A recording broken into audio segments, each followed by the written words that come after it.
TYQ 75. The solution of the differential equation dy by dx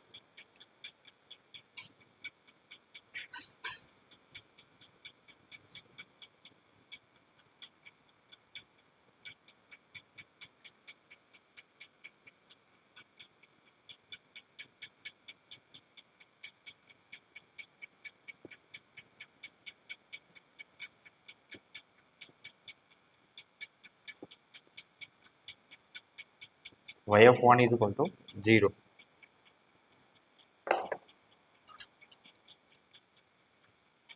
dy by dx છે તો y by x ને v લેશો એટલે y is equal to vx, y is equal to vx dy by dx v plus x dv by dx આ મૂકી દઈએ. સો dy by dx ને બદલે x dv by dx plus v is equal to minus ઉપર જ જવા દઈએ. Minus ઉપર જાય એટલે શું વધશે? X square minus 3v square x square, અહીંયા 3x square plus 3v square x square. હવે એક્સ સ્ક્વેર બધામાંથી કોમન કાઢીને કેન્સલ આઉટ કરી દો એટલે -1 minus 3v square upon 3x square plus v square, હે ને, એટલે 3 પ્લસ v સ્ક્વેર અને માઇનસ આ વાળો બી પેલી બાજુ મોકલી દઈએ તો x into d v by d x નીચે આવશે 3 પ્લસ વી સ્ક્વેર. આમને આપણે એલસીએમ લઈ લે તો -1 minus 3v square minus 3v minus v cube. ઠીક છે, હવે આમાંથી માઇનસ સામાન્ય કાઢો છો 1 plus 3v plus 3v square plus v cube divide by 3 plus v square. આ actually 1 plus v whole cube છે, હા ને. X cube plus 3x square plus 3x plus 1 એ એક્સ પ્લસ 1 હોલ ક્યુબનું એક્સપાન્શન છે. તો આ એકચ્યુઅલી શું છે? V plus 1 whole cube. અને એમને આપણે નીચે મોકલી દઈએ તો v square plus 3 divide by v plus 1 whole cube d v is equal to -1 by x d x. Partial fraction use કરીએ તો પાર્શલ ફ્રેક્શન યુઝ કઈ રીતે થશે? a upon v plus 1 b upon v plus 1 whole square plus c upon v plus 1 whole cube is equal to v square plus 2 divide by v plus 1 whole cube. આને શું લઈશું? a into v square plus 2v plus 1, અહીંયા b into v plus 1, અહીંયા c is equal to v square plus 2. ક્યાં? Okay, વી square plus 3 એટલે આ વી square plus 3. તો પેલું કામ વીનો કોફિશિયન્ટ 0 કરી દઈએ. વીનો કોફિશિયન્ટ કેટલો છે? 2a plus b, b is equal to -2a. હવે વી સ્ક્વેરનો કોફિશિયન્ટ સરખાઈએ તો a ઇઝ ઇક્વલ ટુ 1 તો b કેટલું? -2. હવે કોન્સ્ટન્ટ લઈએ તો a plus b plus c is equal to 3 તો c કેટલું? 3 માઇનસ a માઇનસ બી એટલે 3 -1 પ્લસ 2 એટલે 4. સો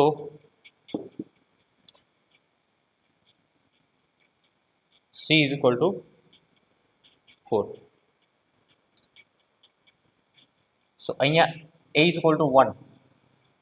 So 1 by v plus 1 minus 2 by v plus 1 whole square plus 4 by v plus 1 whole cube is equal to ln x plus ln c. Okay.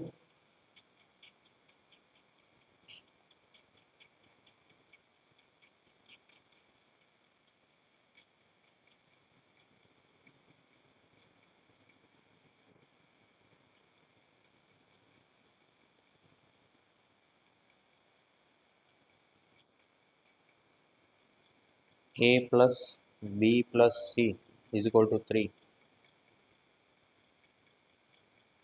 અને 2a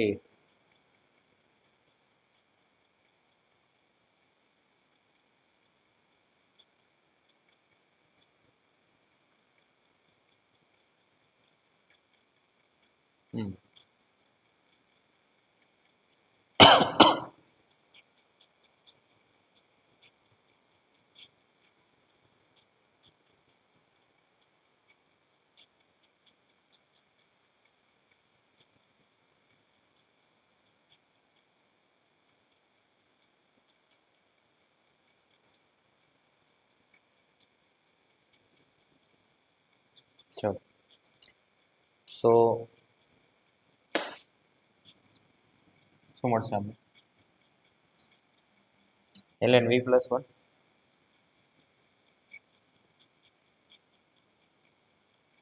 આમનું plus 2 by v plus 1 અને આમનું minus 4 by 2 v plus 1 whole square is equal to ln c by x v is equal to y by x put કરી દઈએ અને આને આપણે લઈ દઈએ અહીંયા ઓકે સો ln શું થશે આ y plus x upon x plus 2 આ v plus 1 હોલ સ્ક્વેર લખી દઈએ એલસીએમ લઈને સો અહીંયા શું આવશે 2v plus 2 minus 2 है ना 2v plus 2 minus 2 is equal to ln c by x અહીં આવશે એટલે ઓકે અહીંયા આપણે y by x પુટ કરવાનું બાકી છે y by x પુટ કરી દઈએ ચલો અહીંયા v plus 1 જ લખીએ અત્યારે v plus 1 હવે y by x પુટ કરી દઈએ સો ln y by x plus 1 અને આ આવશે આ બાજુ એટલે minus ln c by x plus 2v એટલે 2 into y by x plus 1 whole square is equal to 0 હવે ln x plus y by x multiplied by minus છે તો એ ડિવિઝનમાં જશે સો આમના રેસિપ્રોકલને મલ્ટીપ્લાય કરી દે તો x by c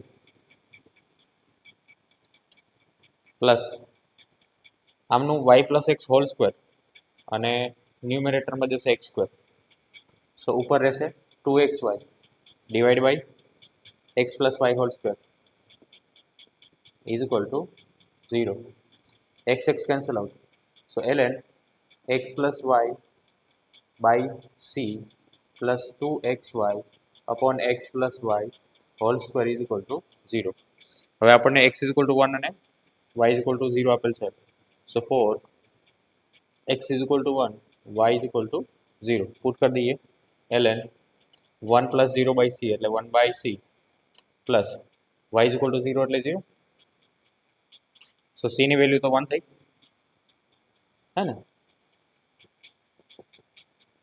so ln x plus y plus 2xy upon x plus y whole square is equal to 0 પડી ખબર not કર લો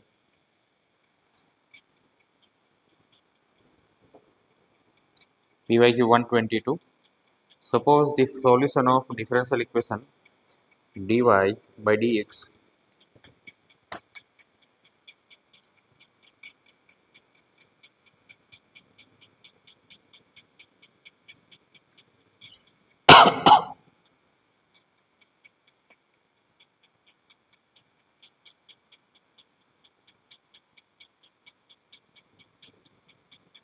two plus alpha x minus beta y plus 2 divided by beta x -2 alpha Y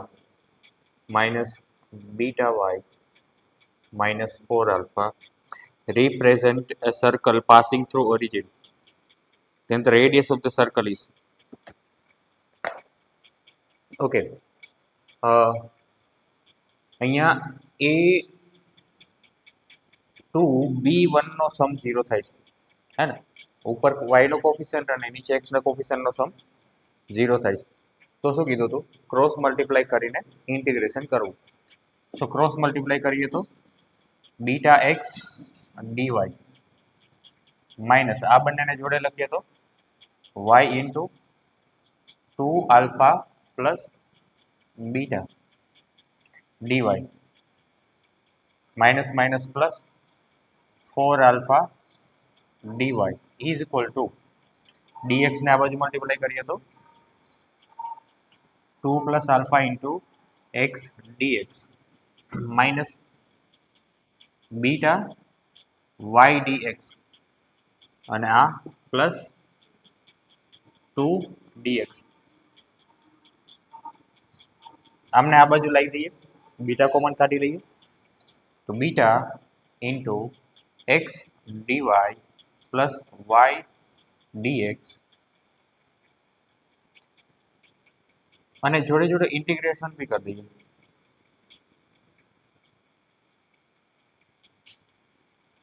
એક step ઓછું થઈ જાય આપણું.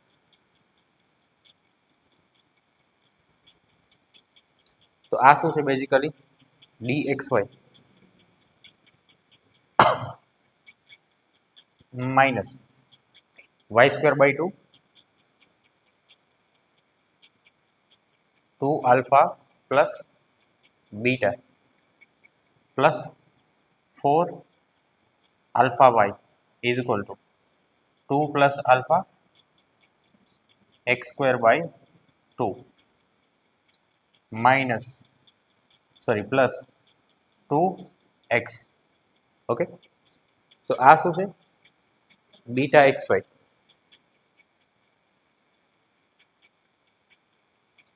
અને આ જોડે જોડે આપણે પેલી બાજુ મોકલી દઈએ બધું. તો beta x y is equal to શું મળે?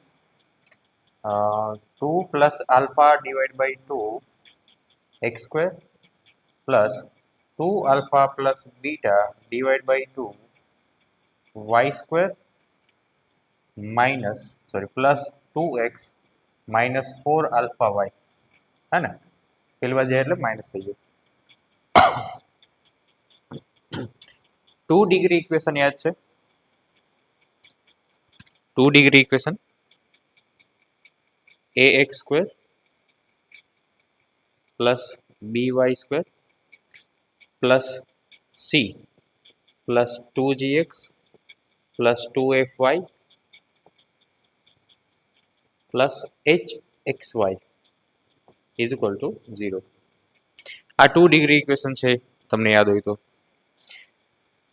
એમાં સર્કલ માટેની કન્ડિશન એ હતી કે એક્સ સ્ક્વેર અને વાય સ્ક્વેરના કોફિશિયન્ટ સેમ હોવા જોઈએ અને એક્સ વાયનો કોફિશિયન્ટ 0 હોવો જોઈએ, હે ને? એક્સ અને વાયનો કોફિશિયન્ટ 0 અને એક્સ સ્ક્વેર અને વાય સ્ક્વેરના કોફિશિયન્ટ સેમ હોવા જોઈએ.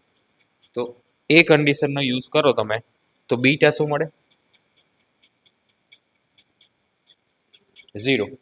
Okay, coefficient of x y is equal to 0.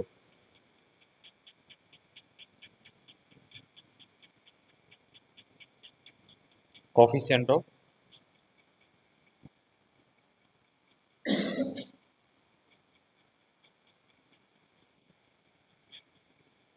and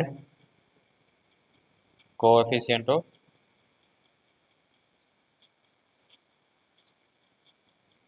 x square is equal to coefficient of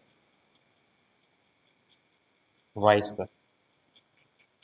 So beta 0 અને આ બંનેનો કોફિશિયન્ટ શું થાય? 2 plus alpha divided by 2 is equal to 2 alpha plus 0 divided by 2 મતલબ alpha. So 2 plus alpha is equal to 2 alpha. That means alpha કેટલું? 2. Alpha અને beta બંનેની values put કરો તમે, બીટા 0 અને આલ્ફા 2, તો તમને એક સર્કલનું ઇક્વેશન મળશે. એમાં એક્સ સ્ક્વેરનો કોફિશિયન્ટ કેટલો થાય? 2 + 2 ડિવાઈડ બાય 2, એટલે 4 divide by 2 is 2x square. વાયનો કોફિશિયન્ટ બી સેમ મળશે તમને, 2y square plus 2x minus 8y is equal to 0. બેને કોમન કાઢીને કેન્સલ આઉટ કરો. x square plus y square plus x minus 4y is equal to 0. So અહીંયા g શું છે?